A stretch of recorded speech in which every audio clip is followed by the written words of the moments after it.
My name's Carmine Cafaro, and you're watching Cook It with Carmine. Here, you'll learn about cooking techniques and how to source ingredients, and along the way, I'll introduce you to my friends, family, and favorite food purveyors. So join me in my kitchen to Cook It with Carmine. Today we're going to do a classic sweet treat, everybody's favorite, the chocolate chip cookie. Only this one's going to have a few tweaks. I'm drawing from two main inspirations here. One's going to be the Chewy by Alton Brown, and the other one comes from Christina Tosi of Milk Bar. A friend of mine named this the famous Cafaro cookie. I love the name, so we're going to stick with it. So this is the first time we're going to be testing the Cafaro cookie on the public. Maybe today it actually will become the famous Cafaro cookie.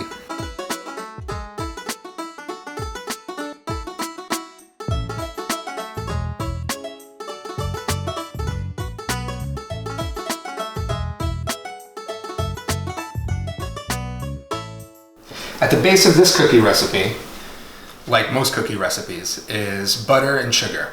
I like to use a European butter because of the fat content. With a cookie that's so rich, that's so sweet, you're going to want to add as many caramelized and bitter notes as possible. So one great way of doing this is by caramelizing this butter.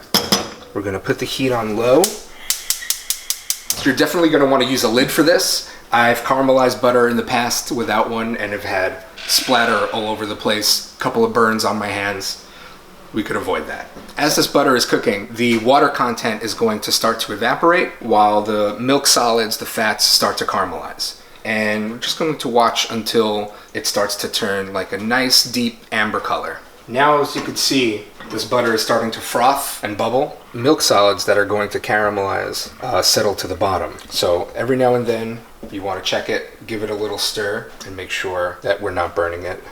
This bubbling butter is telling me it's time to put on my apron. Looking pro? Am I looking pro? Yeah. Once you're getting these roasty aromas in the air, you know your butter is starting to caramelize. We started with 8 ounces of butter. Now we're at 6.3. We're gonna need 8 ounces of butter to mix with the sugar. So I'm going to add it. There we go, you guys. 8 ounces of butter. We can't mix this boiling hot butter with our sugar and our other ingredients. It's just gonna burn everything. We want to get this nice and creamy when we mix it with our sugar. I don't have tons and tons of time to waste, so here is an ice bath, and I'm even gonna pop this in the fridge. So think about 10-12 minutes, and you've got nice, soft, a little colder than room temperature butter, but warm enough to start the creaming process. We're going to take all of this butter and just put it into our mixer. Okay. My dog's snoring, did you hear that? Yeah. So we're gonna scrape this butter out, and a rubber, oh shit! We're going to just use a rubber spatula and get every drop we can get. All right, in the case of the flying butter, the good news is this is the only unsalvageable little bit of butter that we lost. Take a look. Okay, let's just give it a little taste. That caramelization is gonna be so good in these cookies. All right, next step is the sugar. Here we've got 6 ounces of brown sugar and also 4 ounces of white sugar. If you've got a stand mixer, this is the time to use it. Make sure it's fitted with the paddle attachment. This is one of the things I learned from Christina Tosi. I say I learned from Christina Tosi as if I know her. I don't know, yeah, like I'm super familiar. I don't know any of these people, right? They're professional chefs, but I'm very familiar with their work, you guys. Super familiar. Anyway, so this is called the creaming process. There's all this butter, all this sugar, and we want to make it homogeneous. We want to just force this mixture so that it's one light, fluffy texture. So first things first, we're going to mix this on high for 2 minutes. We'll start off low so we don't get a sugar explosion. Gradually bring it up. So it's been about 2 minutes. Let's take a look here. You can see it's a stiffer, airy, fluffy mixture. Next thing we're going to do is add some wet ingredients. We're gonna use 1 whole egg and 1 egg yolk, 2 tablespoons of milk, and 1.5 teaspoons of vanilla extract. My cute little whisk, see that heart? It's the one that my daughter uses, my 5-year-old. We don't have to get too crazy with this because we're about to throw this back in the stand mixer. So we're gonna add our egg mixture and make sure we scrape down the sides. We want this to be nice and even. Back to the stand mixer we go. On high again, this time for 6 minutes.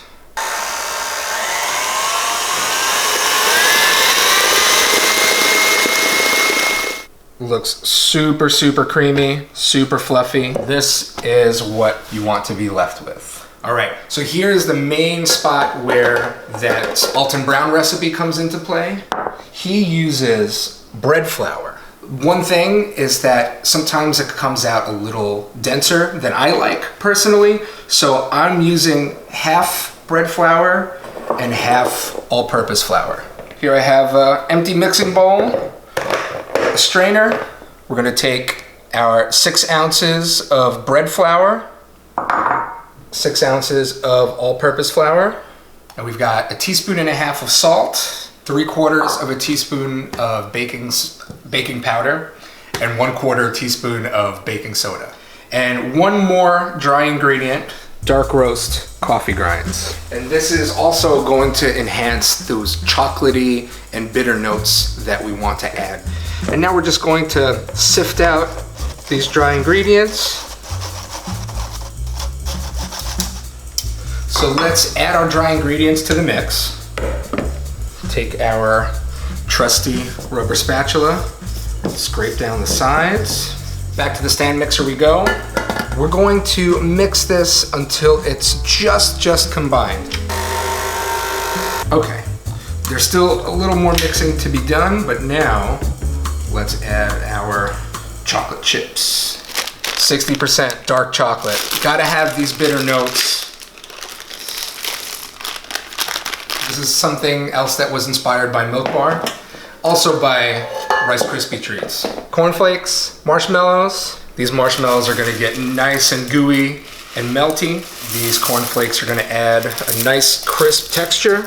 In the end, you're going to get a very, very classic tasting chocolate chip cookie, but you're also going to get these little extras, this little extra bit of gooiness, little extra bit of chewiness, and then you're gonna have these little crispy notes. It's just texturally, it's gonna be fantastic. Back in the mixer we go, and again, very low speed unless you want a face full of flour. Our chips, our marshmallows, and our cornflakes. So, with this much butter in the batter, we don't want our cookies to just melt in the oven. So they're going to need to chill for at least an hour, up to 2 days. Now, if you don't have room in your fridge for a cookie tray, then you could just put some plastic wrap over here, let it chill for an hour. But if you do have the space, I would highly recommend portioning your cookies out first. It's a lot easier to scoop them out when the batter is still nice and soft like this. So with your trusty ice cream scooper, start portioning out your cookies. I have one of these silicone liners, prevents cookies from sticking.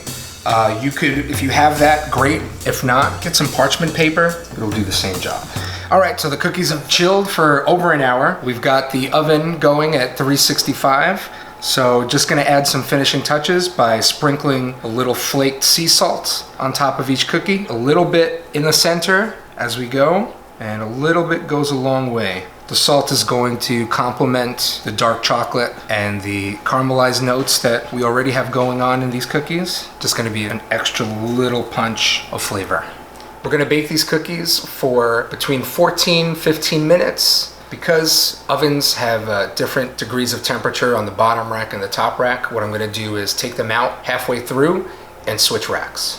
All right, you guys, 7 minutes went by, time to flip.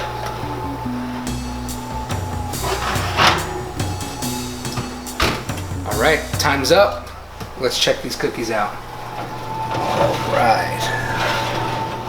Now check this out. Some of it tends to spill over onto the sides. And as yummy as those little crispy pieces are, they have a tendency of just breaking off. So I like to get a very thin spatula and just kind of push it back in. All right, here we are.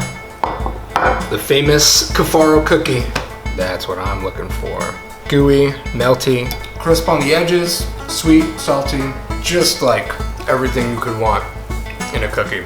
So I was up all night because I'm terrible at math, and I was planning on making about 300 cookies, but I basically made enough batter for maybe like 600. Nice ruler.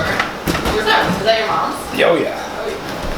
Hey, get out of here. Tonight, I'm going to be giving out some cookies and hopefully getting a bunch of Instagram followers. You cook these yourself? Yeah. Nice. Homemade? Homemade. So Summer Stroll happens in Bay Ridge a couple of times during the summer. They close off about 10 blocks and the restaurants have a chance to set up tables outside. This cookie's really good, man. Thank you. You're welcome. Some of them just spread a little more, but they're all exactly the same. What's in here? How many? Dark chocolate, cornflake, marshmallow, sea salt. It always brings me joy to serve food to my friends and family, people that I care about. Tonight, it felt even better to be able to serve food to my entire community. People that I've never met before, strangers. Now, maybe we're less like strangers. I like it. All right, I'm following.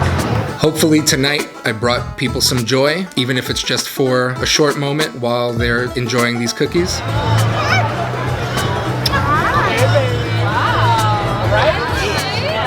Giving out these cookies tonight really made me feel that sense of community that food can serve.